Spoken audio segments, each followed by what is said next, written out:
Herzlich willkommen zu einer neuen Folge Viva la Movielusion. Und heute geht's richtig gruselig zu. Und damit ich mich nicht alleine hier fürchte, habe ich selbstverständlich jemanden dabei, der mich hier beschützt. Und zwar den Mike. Hi Mike. Servus, Habediere. Was ich soll die beschützen? Ich meine, du beschützt mich. Ich bin so froh, dass du da bist. Ja, wir waren nämlich gemeinsam im Kino und haben uns einen Film angeschaut, der auf einer Kurzgeschichte von Stephen King basiert, und zwar auf Das Schreckgespenst. Aber so heißt der Film nicht, sondern der heißt wie? The Boogeyman. Ui. Ja, und zwischen Kurzgeschichte und der Erscheinung des Boogeyman liegen tatsächlich 50 Jahre. Das ist brutal, oder? Wahnsinn, gell? Das ist wirklich unfassbar. Erschienen ist das Ganze, die Geschichte zum ersten Mal, oder in einem Sammelband, sagen wir es so, vom Stephen King mit dem Namen Nachtschicht, mit 19 anderen Kurzgeschichten. Ich habe tatsächlich, das eines von den wenigen Bücher, die ich ja damals gelesen habe als junger Campi. Gerade die Geschichte und Graue Masse haben mich damals hübsch schockiert, mich hätte ich fast behaupten. Erstmal als Vorbereitung, damit ich nicht recht blöd da bin, natürlich noch angehört. Okay. Ich habe es jetzt nicht ganz so gruselig gefunden, aber ich habe das ja jetzt ein bisschen umgedreht. Also ich habe jetzt zuerst die Boogeyman gesehen und mir dann das Schreckgespenst eingezogen, und bei dir wird es genau andersrum gewesen sein. Ja, genau. Das war schon ein Kindheitstrauma, sagen wir es so. Aber ich werde ihn gewesen sein. Also 10, 12, oder nicht. Boah, leck. Okay. Ja, das habe ich mir damals am Flohmarkt gekauft. Da hat mir der Einband gefallen und der Name Stephen King, den habe ich von meiner Tante her kennt. Ich habe das auch schon in der Fernsehzeitung gelesen, dann so die Kinder des Zorns, Kinder des Meisen, haben mir schon gedacht, das könnte vielleicht auch eine Geschichte da draus sein, oder das könnte die Geschichte zum Film sein oder so. Es hat ja unwahrscheinlich viele Geschichten aus dem Buch verfilmt worden. Deswegen hat mir gerade das Buch so neugierig gemacht. Mhm. Boah, krass. Sagen wir mal, als Kind war bei mir wie hieß denn das? Gänsehaut. Da war schon Schluss. Ja. Da war ich nicht auf die Idee gekommen, dass ich mal irgendein Horrorband vom Stephen King hol. Ja, Gänsehaut hat meine Schwester gelesen und ich bin gleich zum König Stefan und hab mir die wilden Sachen durchgelesen. Okay, aber jetzt für unsere Hörer, die natürlich nicht wissen, um was es in The Boogeyman geht, wobei man sich das natürlich denken kann, geil, also Boogeyman hat ja irgendwie schon immer irgendwas Gruseliges an sich. Es geht um ein Monster, das im Schrank wohnt und sich die Schwachen in der Nacht holt und sich anhand von Angst ernährt, oder? Kann man so sagen. Ja, und nicht nur Angst ernährt, sondern es macht dann auch Nägel mit Kepf und bringt dann auch die betreffenden Personen einfach um. Der Titel, das Schreckgespenst, das trifft es eigentlich für die deutsche Übersetzung um einiges besser, finde ich, weil gut, und der Boogeyman, klar, du hast es vielleicht in irgendwelchen anderen Verfilmungen oder Serien mal in diese Richtung gehört, und man kann ja immer irgendwas Gruseliges dann draus basteln, aber unter Schreckgespenst kann man sich ja doch deutlich mehr vorstellen. Und das Interessante ist, dass ja die Handlung von das Schreckgespenst da wirklich komplett in The Boogeyman vorkommt, aber auch nur so einen winzig kleinen Teil ausmacht, und zwar das Intro. Richtig. Und das finde ich ziemlich cool an dem ganzen Film, weil er die Geschichte nicht irgendwie aufbläst, sondern voll gut in den Film integriert. Und das muss ich dem Film auf alle Fälle schon mit zugute halten, dass das nicht versucht worden ist, aus dieser Mini-Geschichte also ein Mordsepos zu machen, sondern das wirklich so einzubauen, dass es einen Sinn macht. Der Film geht los, man sieht ein kleines Mädchen, das sie vor irgendwas im Schrank auf einmal, oder es erschrickt sie vor etwas, was aus dem Schrank rauskommt, und das Mädel dann erstmal kalt macht. Es gibt dann einen Szenenwechsel, man sieht den Dr. Harper, der ein Psychologe ist, der bekommt spontan Besuch von, ich glaube, er heißt Lester Billings, oder? Ja, genau. Und der Lester erzählt ihm, dass all seine 3 Kinder gestorben sind und man ihm des Mordes bezichtigt, obwohl er eigentlich da gar nichts dafür kann, weil es eben dieses Monster war, und arbeitet das da ein bisschen mit dem Harper halt auf. Also wobei es für einen Harper mehr unfreiwillig ist. Und so beginnt der Film. Der Rest vom Film dreht sich aber nicht um diesen Lester Billings, sondern um die Familie Harper, weil die Familie, er hat nämlich 2 Töchter, der Dr. Harper, einmal die Sadie und die Will, oder? Sawyer steht bei mir. Sawyer, ach, er heißt Will. Bin ich doof. Er heißt Will, genau. Aber gut, dass du aufpasst.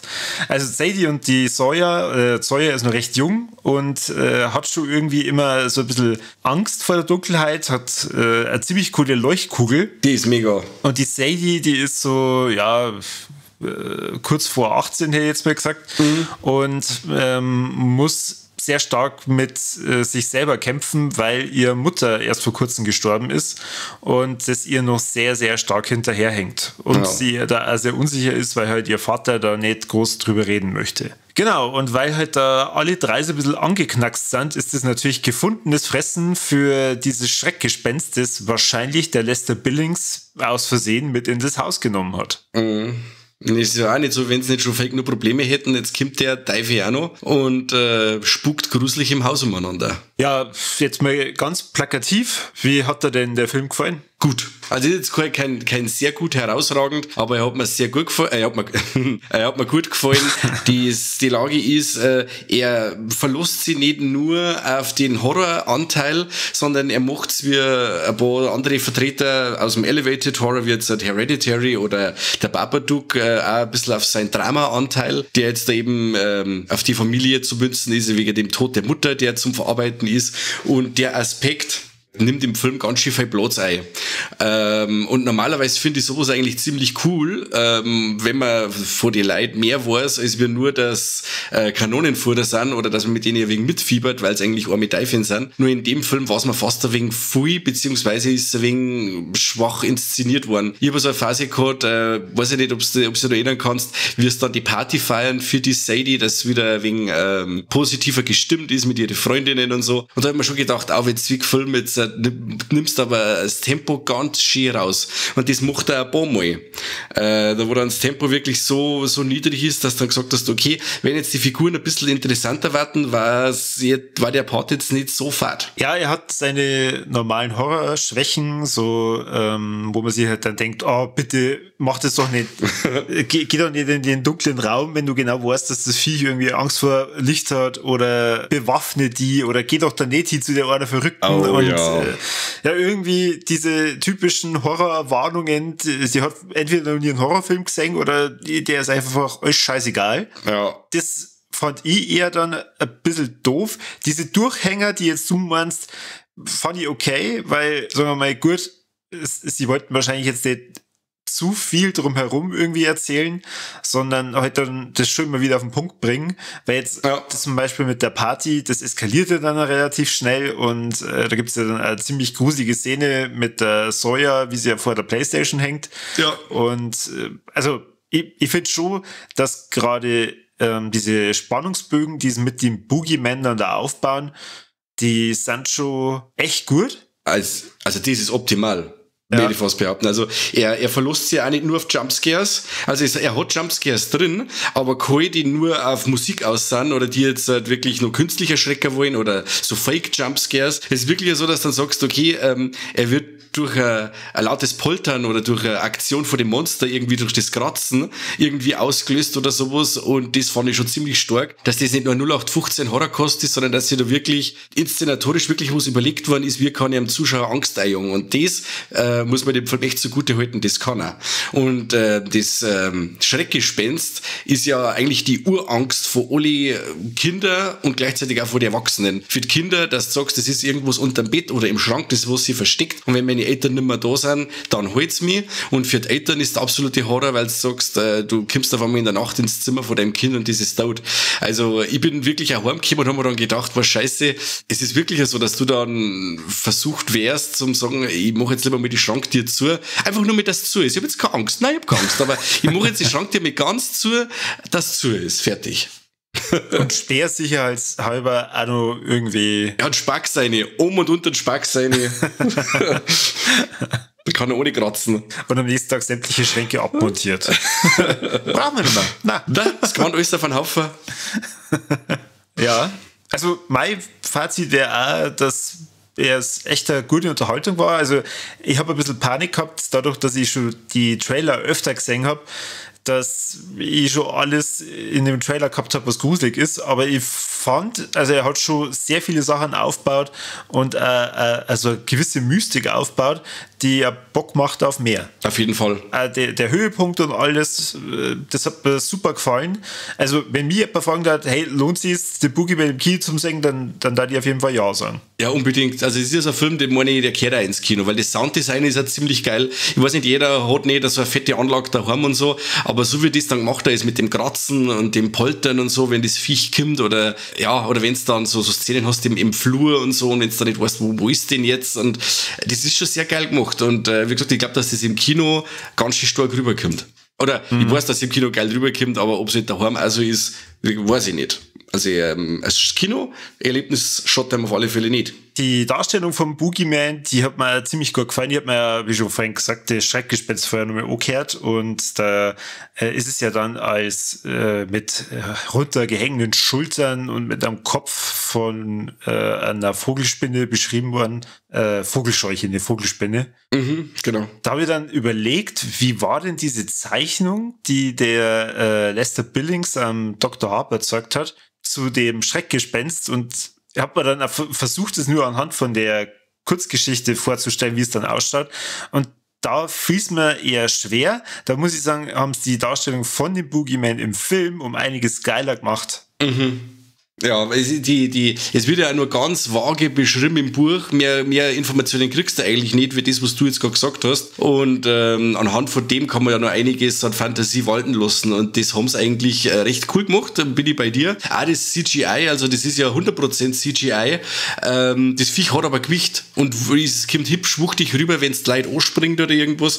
Also das vom CGI her war das echt top umgesetzt. Und auch vom Design her, die Zeichnung, die du sagst, dem kommt's hübsch nahe, wie es dann in Wirklichkeit ausschaut. Und auch der Kniff, wo du dann, wo unsere Hauptfigur die Zeichnung sagt, wie das ausschauen soll, ist ja auch, dass du die Zeichnung nicht gleich siehst als Zuschauer. Du siehst es ja erst später im Film. Und den Kniff fand ich noch cool, weil ich mir gedacht habe, wollen sie jetzt in die ersten, 20 Minuten schon zeigen, wie das vage ausschaut oder nicht, und dabei sparen sie das dann auf. Und das fand ich dann cool, dass man das dann erst, ab der Hälfte meine ist es nicht, aber man sieht es dann erst später, und der Spannungsbogen wird mehr gehalten, dass man sagt, okay, man sagt das Viech nicht zu früh oder man kann nicht zu früh erahnen, wie es denn dann ausschaut. Was ich nicht so ganz verstanden habe, war, das Viech hat ja ein paar Fähigkeiten, also es kann ja dann unter anderem die Stimme imitieren, und das ist jetzt nicht unbedingt der Spoiler, weil das wirklich sofort am Anfang, das ist gleich die erste Minuten, ja, vom Film rüberkommt, aber hat es nur mehr Fähigkeiten gehabt, Leute zu imitieren? Also hat es irgendwie das Gesicht oder so wechseln können? Nein, das nicht. Das macht es dann nur im Buch am Schluss, oder? Da wo es dann das Gesicht aufhat von dem Psychiater. Das Jetzt ist ja hast du das verraten. Mei. Oh, Entschuldigung. Wie können wir das auch rausschneiden? Nein, ist schon gut. Also ich glaube, man darf 50 Jahre alte Storys schon ruhig in einem Podcast spoilern. Okay, passt. Ja, also ich glaube, mehr ist es nicht. Es ist wirklich nur dieses, sie im Dunkeln verstecken, die Stimmen noch machen, und und das klang ja eigentlich schon fast. Das ist schon ein ganz widerlicher Bastard, der unsere Hauptfiguren schon ganz schön ans Leder will und kann. Ja. Hast du... Also, ja, bitte? Ich wollte nur fragen, ob du von dem Rob Savage, übrigens ein richtig geiler Name, ob du die andere Filme schon von dem gesehen hast? Na, ich habe nur über dich mal einen erfahren, also zumindest als ich mal seine Filmografie angeschaut habe, habe ich mir gedacht, Host, das kommt mir irgendwie bekannt vor. Ich glaube, der Mike hat da mal in die Warlex drüber geredet. Genau. Aber so ist mir kein Werk des Künstlers bekannt. Okay. Wieder der Dashcam noch interessieren, das ist auch so ein Found-Footage-Film, aber der ist bei uns auch noch nicht veröffentlicht worden. Und Host, wie gesagt, der hat mir sehr gut gefallen. Ja. Aber jetzt habe ich unterbrochen, was willst du noch sagen? Ich wollte schon ein bisschen in Richtung Fazit gehen, weil das habe ich mir in den ganzen Film überdacht, das ist mein absolutes Highlight da drin, und zwar diese Lichtverhältnisse. Also diese Darstellung, und das klingt jetzt blöd, von so einer schwarzen Leere, ich finde, das haben die so gut in diesen Film integriert, weil das Haus hat immer nur ganz so schummrige Lichter. Also es gibt sehr, sehr viele Ecken, wo du komplettes Schwarz dann einfach nur drin hast und du dir dann denkst, boah, fuck, ist es jetzt da drin? Startet es jetzt gerade an? Und es gibt halt ab und zu dann also Szenen, da startet das Viech halt dann. Aber wie schon gesagt, dieses Ungewisse, das haben die schon sehr cool einbaut, dass du nie weißt, okay, ist es jetzt gerade nur mit dem Zimmer, kimmt irgendwas? Und wir haben ja vorhin diese Lichtkugel dann auch von der Säule angesprochen. Ja. Das ist halt auch richtig cool. Also das ist ich glaube, es war am Mond, so ein handballgroßer Mond und der leuchtet halt die ganze Zeit und das hat halt dann ein Bett und schlaft dann auch damit und wenn dann die Sawyer merkt, okay, fuck, es ist gerade entweder was unterm Bett oder es kann was im Schrank sein, dann hat es das halt ein paar Mal gemacht, dass sie halt dann ihre Leuchtkugel in die Richtung halt dann schubst, um zu sehen, ja, ob da gerade was ist. Und das ist eine ziemlich coole Idee. Und das, finde ich, hat sie durch den ganzen Film ziemlich genial durchgezogen. Das stimmt, da bin ich bei dir. Auch die Szene, wenn es dann beim Dings dann bei der Psychologin und dann haben sie diesen Lichtkubus da, der so rot leuchtet und dann immer wieder das Licht nachlässt. Ja. Wie es das auch gemacht haben, wie das inszeniert ist auch, wie dann der Boogeyman da hinten raussteigt und du dann immer wieder wirklich nur im Schwarzen sitzt und dann wieder nur so kurze Lichtflackerungen hast. Also das war auch ganz stark. Also lichttechnisch bin ich bei dir, das haben sie wirklich ausgereizt. Das haben sie echt gut gemacht. Ja. Und Flop wäre bei mir so diese starken Logiklücken zum Schluss vom Film. Also wo sie halt dann beim Finale wirklich irgendwie gefühlt nichts gelernt hat den ganzen Film über. Mir scheißegal, ich gehe ohne Licht dahin, ich gehe mit was sehr Dummen bewaffnet runter. Das sind schon, naja, also ich finde, da fühlt man sich als Zuschauer dann ein bisschen verarscht. Ja. Vor allem, also die Hauptperson in dem Film ist die Sadie, also diese annähernd 18-Jährige. Und die hat halt immer wieder so Momente, wo man sich halt dann denkt, jetzt solltest du das vielleicht doch einmal deinem Vater sagen, dass da was war oder was ist. Red doch mal mit Eppern, mach nicht immer alles allein, lass die Glor nicht allein, wenn du jetzt ihr schon glaubst. Und ja, das sind halt so Sachen. Ja, da bin ich bei dir, das können wir uns eigentlich schon hübsch teilen. Das ist sehr auffällig in dem Film. Das ist schon fast lästig. Und wenn man dann sagt, okay, das Viech ist vorher mit der Pumpgun 5-6 Mal angeschossen worden und das ist wieder aufgestanden und dann nehme ich aber nur zur Abwehr einen Eishockeyschläger mit, dann sage ich, alter Schwede, was ist denn los? Weißt du, wie du sagst, die hat nichts gelernt, nix. Und auch wo ich sage, okay, wenn das Viech in der Lage ist, Glühbirnen platzen zu lassen oder sowas, dann kaufen wir so scheiß Knicklichter oder irgendwas, da gibt es so große, keine Ahnung, dass ich da eine Lichtquelle habe, aber ja, sie machen einfach gar nichts oder sie gehen dann wirklich nur wieder mit der Lichterkette bewaffnet irgendwo hin, wo es auch wieder für saugeile Lichtverhältnisse sorgt, aber halt denkbar unpraktisch ist, wenn das Viech Lamperl platzen lassen kann. Da bin ich bei dir.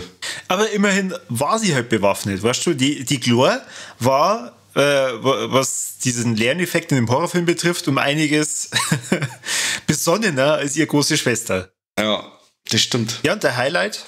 Mein Highlight. Ja, wirklich dieses Rüberbringen der Urängste. Das fand ich mega, das haben sie sehr gut gemacht und das ist wirklich auch, ich hab den Film dann auch mit heimgenommen, wie gesagt, der hat dann auch was mit mir gemacht. Also es ist, das Kompensieren von diese Urängste, das hat er echt top. Und deswegen hat mir dann damals auch diese Kurzgeschichte so gut gefallen und mich schockiert und das haben sie auch sehr gut dann in den Film transportiert.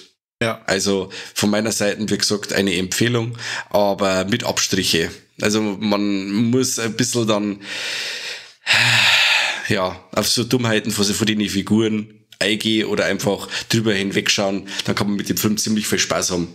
Weil ich weiß nicht, was sagst du, können Elevated Horror Fans so, die wo so Hereditary oder wie gesagt der Babadook mengen, können die mit der Boogeyman auch was anfangen? Oder was meinst du? Also da ist Boogeyman meiner Meinung nach deutlich mehr so Mainstream-Horror-lastiger als in diese Psycho-Richtung. Also ich habe es ja schon ein paar Mal gesagt, Babadook, das ist zum Beispiel halt einfach überhaupt nicht mein Ding. Da verzichte ich lieber auf einige Logik-Sachen und schau mal Boogeyman an. Ich hab bei Boogeyman eher ein paar Mal an Mama denken müssen. Gerade so mit den Szenen, wo du halt nicht weißt, okay, kommt jetzt gleich der Boogeyman irgendwie unterm Bett hervor und so, allein wie du denkst, dann beidelt's mich. Weil, so wie du schon sagst, das mit den Urängsten, ich glaube, wenn ich jetzt Single war, mit dem Film anschaue und dann allein heimkomme und dann in meinem Bett lieg, dann da ich mir wahrscheinlich auch denken, also so eine Leuchtkugel, die wird doch nicht so teuer sein. Ja, unbedingt braucht man. Ich habe auch schon gesagt, für meine Kinder jeder eine. Na, also, wie gesagt, dieser Drama-Part, der ist zwar da, aber nicht so gach und verstörend, wie es jetzt in den anderen zwei benannten Filmen ist, aber wie gesagt, hält sich alles im Rahmen und ist wirklich für das Mainstream-Publikum gedacht. Das sehe ich da, das teilen wir uns. Schon wieder was. Ja, also mich würde ja vor allem das bei den Hörern interessieren, was ihr dazu sagt. Also schreibt es uns bitte gerne in die Kommentare, weil unser Facebook-Post, da waren schon ein paar sehr ernüchternde Kommentare drunter. Also da waren anscheinend einige da doch eher enttäuscht. Also die hätten sich ein bisschen was anderes gewünscht. Richtig. Vielleicht liegt's auch an unserer 3T-Bewertung, weil die würde jetzt auch nicht so geil ausfallen. Und zwar, Mike, kann man mir in dem Film eigentlich titten? Nicht eine. Nicht einmal eine. Ja, und wie schaut's aus mit Trompeten? 0. Es wird nicht trompetet. Okay. Aber bestimmt doch das ein oder andere tote Tier sind wir da drin. Nein. Ich kann mich auch nicht daran erinnern. Obwohl die Bude da, wo es dann reinkommt, ziemlich fertig ist, da hätte schon da der Ratz rumliegen können. Aber nein, nichts. Nein, die haben in dem Film komplett auf Tiere verzichtet. Das Einzige, was man mal sieht, ist so ein verschimmeltes Brot. Also zumindest so Schimmelviecher sieht man. Ja, Mann. Aber ja, ansonsten schon recht schwach, ne? Mistfilm. Ja gut, dann war das soweit der Boogeyman, beziehungsweise das Schreckgespenst. Wie schon gesagt, also finde den deutschen Titel gar nicht so verkehrt. Aber klar, mit Boogeyman, da bist du natürlich international um einiges stärker unterwegs. Ja, wobei man halt auch sagen muss, bei den Amis, für die ist ja der Boogeyman quasi die Bezeichnung für so ein Schreckgespenst. Und bei uns ist ja da, oder bei Halloween oder so ist ja auch betitelt worden als der schwarze Mann, da sagen sie auch Boogeyman und dann heißt es auch der schwarze Mann. Aber darf man das überhaupt noch sagen? Schwarze Mann innen heißt das dann, oder? Ach so, keine Ahnung. Also, hätte man ja die Kurzgeschichte umgekehrt und sagen wir mal, da sind schon ein paar sehr rassistische Sachen unterwegs, aber die 70er, ja. Und dann Stephen King sein Koksnasal. Na, aber wirklich dieser Lester, der ist ja in dem Buch eine blöde Sau, gell? Also ich hab mir's dann auch gedacht, ich hab das gar nicht mehr so gewusst, aber sein Drittskind, das er dann so gern mag und das muss jetzt in seinem eigenen Zimmer schlafen und das kann's nicht sein und Ding und dann wird das auch noch umgebracht, das hab ich dann gesagt, du dumme Sau. Also, ja. Das kann er, der Stephen King. Und Sympathen schreiben, das kann er. Wen es interessiert, also die Kurzgeschichte, ich habe es mal in Hörbuchform angehört, das dauert nicht einmal, glaube ich, 30 Minuten. Behaupte jetzt mal, vielleicht waren sie 35. Ist auf jeden Fall ziemlich schnell vorbei. Und den Sammelband, den habe ich tatsächlich schon mal gehört, aber anscheinend nicht alle Geschichten, weil ich eigentlich gedacht habe, ich höre mir den komplett noch an. Hab's aber, nachdem ich dann festgestellt habe, schon wieder der mit dem Jerusalem Slot. Ja. Na, da habe ich jetzt nicht nochmal Bock drauf. Obwohl die Geschichte, also ich kann das Ding komplett empfehlen. Also die ganzen Kurzgeschichten, die da drauf sind echt cool. Ja. Aber was ich hinaus will, bei YouTube gibt's das Schreckgespenst komplett oder ihr schaut es dann bei Spotify und guckt, in welchem Kapitel das dann drin ist. Falls euch das jetzt explizit interessiert. Ja. Oder wie gesagt, ich hab mir bei Audible das Ding runtergeladen, das Hörbuch, das Ganze nochmal von Nachtschicht. Ja. Und ich kann es sehr empfehlen. Also, weil wenn du wirklich schaust, ich hab's jetzt gerade da, also Briefe aus Jerusalem ist eine Vorgeschichte von Brennen muss Salem. Spätschicht ist verfilmt worden als Nachtschicht bei uns in Deutschland. Nächtliche Brandung ist Vorgeschichte zu The Stand.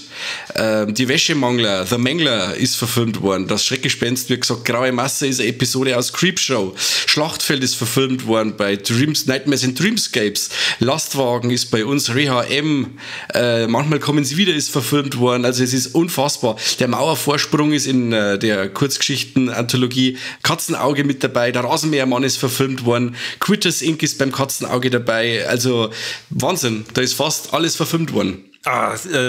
Meistens du sagst, das mit dem Strand, die Vorgeschichte zu The Stand. Das ist richtig, richtig krass. Ja, ist richtig mies. Ja, es ist ja keine direkte Vorgeschichte, es ist ja eine Geschichte in dem Stand-Universum. Ja. Ziemlich cool auf jeden Fall. Schönes Buch. Lest es. Gut, aber dann waren wir es mal wieder. Und wie schon gesagt, was haltet ihr von dem Boogeyman? Oder sagt ihr, ach Leute, bitte, redet lieber mal über irgendeine andere Stephen King-Verfilmung, wie zum Beispiel Friedhof der Kuscheltiere oder eben vielleicht die letzte The Stand-Verfilmung, also Verserierung. Was ist da das Verb davor? Das weiß keiner. Oh, keine Ahnung. Aber da bin ich bloß bis zur Hälfte gekommen. Ich hab's mir gar nicht so geschaut. Fand ich gar nicht so schlecht. Aber wie schon gesagt, vielleicht machen wir da mal ein eigenes kleines Special drüber, über Stephen King-Verfilmungen. Oh ja, eins über die Guten und eins über die Schlechten. Wobei ich auch die Schlechten oft noch was abgewinnen kann. Ich bin da kein so ein Connoisseur, muss ich sagen. Mir gefällt mir viel von den Scheißsachen auch. Okay, was auch immer das bedeutet. Daher, vielen Dank fürs Zuhören und bis zum nächsten Mal beim besten Podcast der Welt. Servus und habe Dere.